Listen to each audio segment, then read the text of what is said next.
गुरुर्ब्रह्मा गुरुर्विष्णु गुरुर्देवो महेश्वरा गुरु साक्षात् परब्रह्म तस्मै श्री गुरुवे नमः। जय गणेश मंगल करण मंगल में गुणधाम मंगल में मंगल करो गणपति कोटि प्रणाम। सच्चिदानंद रूपाय विश्वोत्पत्त्यादि हेतवे तापत्रय विनाशाय श्री कृष्णाय वयं नमः। आज हम आपको श्रीमद् भागवत महापुराण में मार्कंडेय जी का माया दर्शन की कथा सुनाते हैं। सो आप सभी मन को एकाग्र करते हुए शांतिपूर्वक कथा को श्रवण करेंगे और धर्म लाभ प्राप्त करेंगे। कथा अच्छी लगे तो लाइक और कमेंट बॉक्स में राधे राधे जय श्री कृष्णा लिखना ना भूलें और शेयर भी अवश्य करें। तो सूत जी कहते हैं कि जब ज्ञान संपन्न मार्कंडेय मुनि ने इस प्रकार स्तुति की तब भगवान नर नारायण ने प्रसन्न होकर मार्कंडेय जी से कहा। भगवान नारायण ने कहा कि सामान्य ब्रह्म ऋषि शिरोमणि, तुम चित्त की एकाग्रता, तपस्या, स्वाध्याय, संयम और मेरी अनन्य भक्ति से सिद्ध हो गए हैं, यानी हो गए हो। तुम्हारे इस आजीवन ब्रह्मचर्य व्रत की निष्ठा देखकर हम तुम पर बहुत ही प्रसन्न हुए हैं। तुम्हारा कल्याण हो। मैं समस्त वर देने वालों का स्वामी हूँ, इसलिए तुम अपना अभिष्ट वर मुझसे मांग लो। मार्कंडेय जी ने कहा कि देव देवेश, शरणागत भयहारी अच्युत, आपकी जय हो। हमारे लिए बस इतना ही वर प्राप्त है कि आपने कृपा करके अपने मनोहर स्वरूप का दर्शन कराया। ब्रह्मा शंकर आदि देवगण योग साधना के द्वारा एकाग्र हुए मन से ही आपके परम सुंदर श्री चरण कमलों का दर्शन प्राप्त करके कृतार्थ हो गए हैं। आज उन्हीं आपने मेरे नेत्रों के सामने प्रकट होकर मुझे धन्य बनाया है। पवित्र कीर्ति महानुभावों के शिरोमणि कमल नयन, फिर भी आपकी आज्ञा के अनुसार मैं आपसे वर मांगता हूँ। मैं आपकी वह माया देखना चाहता हूँ जिससे मोहित होकर सभी लोग और लोकपाल अद्वितीय वस्तु ब्रह्म में अनेकों प्रकार के भेद विभेद देखने लगते हैं। सूत जी कहते हैं कि शौनक जी, जब इस प्रकार मार्कंडेय मुनि ने भगवान नर नारायण की इच्छानुसार स्तुति पूजा कर ली एवं वरदान मांग लिया, तब उन्होंने मुस्कुराते हुए कहा कि ठीक है, ऐसा ही होगा।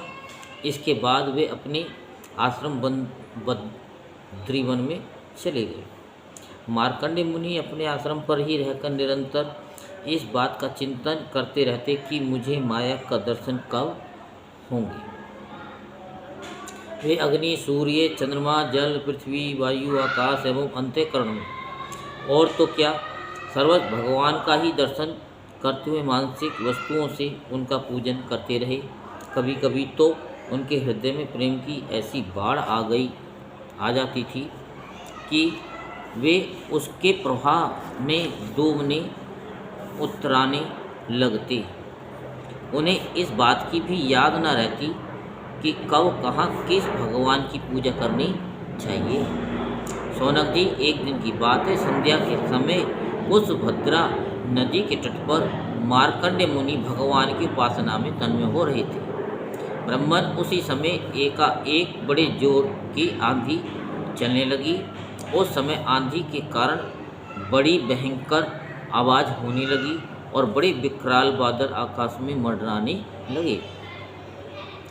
बिजली चमक चमक करके कड़कने लगी और रथ के धुरे के समान जल की मोटी मोटी धाराएं पृथ्वी पर गिरने लगी। यही नहीं, मार्कंडेय मुनि को ऐसा दिखाई पड़ा कि चारों ओर से चारों समुद्र समूची पृथ्वी को निगलते हुए उमड़े आ रहे हैं।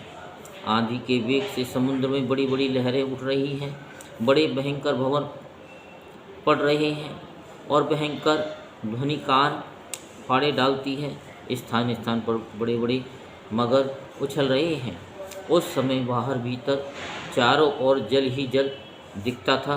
ऐसा जान पड़ता था कि उस जल राशि में पृथ्वी ही नहीं, स्वर्ग भी डूबा जा रहा है। ऊपर से बड़े वेग से आंधी चल रही है और बिजली चमक रही है, जिससे संपूर्ण जगत संतप्त हो रहा है। जब मार्कंडेय मुनि ने देखा कि इस जल प्रलय से सारी पृथ्वी डूब गई है, उद्भिज, स्वदज, अंडज और जरायुज चारों प्रकार के प्राणी तथा स्वयं वे भी अत्यंत व्याकुल हो रहे हैं, तब वे उदास हो गए और साथ ही अत्यंत भयभीत भी। उनके सामने ही प्रलय समुद्र में भयंकर लहरें उठ रही थीं। आंधी के वेग से जल राशि उछल रही थी और प्रलयकालीन बादल बरस बरस कर समुद्र को और भी भरते जा रहे थे। उन्होंने देखा कि समुद्र ने द्वीप, वर्ष और पर्वतों के साथ सारी पृथ्वी को डुबा दिया। पृथ्वी, अंतरिक्ष, स्वर्ग, ज्योतिर्मंडल, ग्रह, नक्षत्र एवं तारों का समूह और दिशाओं के साथ तीनों लोक जल में डूब गए। बस उस समय एकमात्र महामुनि मार्कंडेय ही बच रहे हैं। उस समय वे पागल और अंधे के समान जटा फैलाकर यहाँ से वहाँ और वहाँ से यहाँ भाग भाग कर अपने प्राण बचाने की चेष्टा कर रहे हैं। वे भूख प्यास से व्याकुल हो रहे हैं और किसी और बड़े बड़े मगर तो किसी और बड़े बड़े तिमिंगिल मत्स्य उन पर टूट पड़े। किसी ओर से हवा का झोंका आता तो किसी ओर से लहरों के थपेड़े उन्हें घायल कर देते। इस प्रकार इधर उधर भटकते भटकते वे अपार अज्ञान अंधकार में पड़ गए, बेहोश हो गए और इतने थक गए कि उन्हें पृथ्वी और आकाश का भी ज्ञान न रहा। वे कभी बड़े भारी भंवर में पड़ जाते, कभी तरल तरंगों की चोट से चंचल हो उठते। जब कभी जल जंतु आपस में एक दूसरे पर आक्रमण करते, तब ये अचानक ही उनके शिकार बन जाते। कहीं शोकग्रस्त हो जाते तो कहीं मोहग्रस्त। कभी दुख ही दुख के निमित्त आते तो कभी तनिक सुख भी मिल जाता।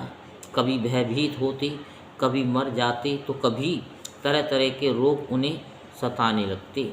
इस प्रकार मार्कंडेय मुनि विष्णु भगवान की माया के चक्कर में मोहित हो रहे थे। उस प्रलय काल के समुद्र में भटकते भटकते उन्हें सैकड़ों हजारों ही नहीं, लाखों करोड़ों वर्ष बीत गए। सोनक जी, मार्कंडेय मुनि इस प्रकार प्रलय के जल में बहुत समय तक भटकते रहे। एक बार उन्होंने पृथ्वी के एक टीले पर एक छोटा सा बरगद का पेड़ देखा। उसमें हरे हरे पत्ते और लाल लाल फल शोभायमान हो रहे थे। बरगद के पेड़ में ईशान कोण पर एक डाल थी। उसमें एक पत्तों का दोना सा बन गया था। उसी पर एक बड़ा ही सुंदर नन्हा सा शिशु लेट रहा था। उसके शरीर में ऐसी उज्ज्वल छटा छिटक रही थी जिससे आसपास का अंधेरा दूर हो रहा था।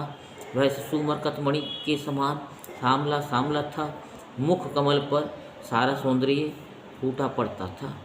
गर्दन शंख के समान उतार चढ़ाव वाली थी। छाती चौड़ी थी। तोते की चोंच के समान सुंदर नासिका और भौहें बड़ी मनोहर थीं।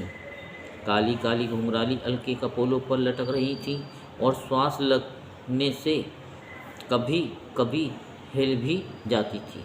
शंख के समान घुमावदार कानों में अनार के लाल लाल फूल शोभायमान हो रहे थे।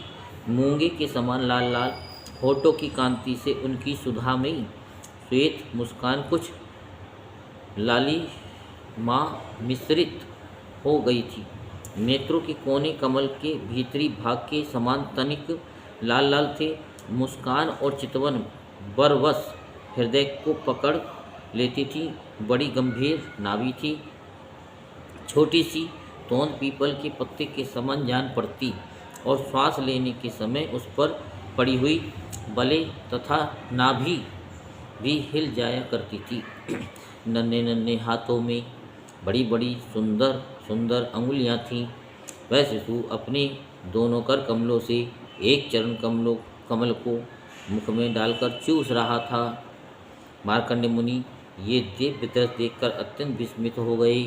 शौनक जी उस शिशु यानी दिव्य शिशु को देखते ही मार्कंडेय मुनि की सारी थकावट जाती रही।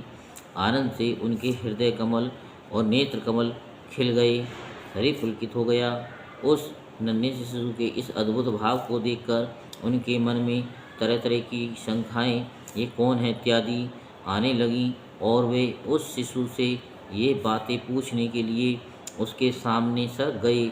अभी मार्कंडेय जी पहुंच भी नहीं पाए थे कि उस शिशु के श्वास के साथ उसके शरीर के भीतर उसी समय घुस गए, जैसे कोई मच्छर किसी के पेट में चला जाए।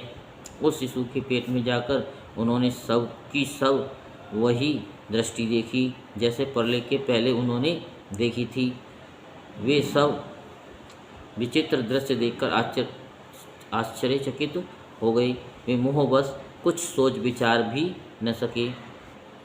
उन्होंने उस शिशु के उदर में आकाश, अंतरिक्ष, ज्योतिर्मंडल, पर्वत, समुद्र, द्वीप, वर्ष, दिशाएं, देवता, दैत्य, वन, देश, नदियाँ, नगर, खाने, किसानों के गांव, अहीरों की बस्तियां, आश्रम, वर्ण, उनके आचार व्यवहार, पंच महाभूत और भूतों से बने हुए प्राणियों के शरीर तथा पदार्थ, अनेक युग और कल्पों के भेद से युक्त काल आदि सब कुछ देखा।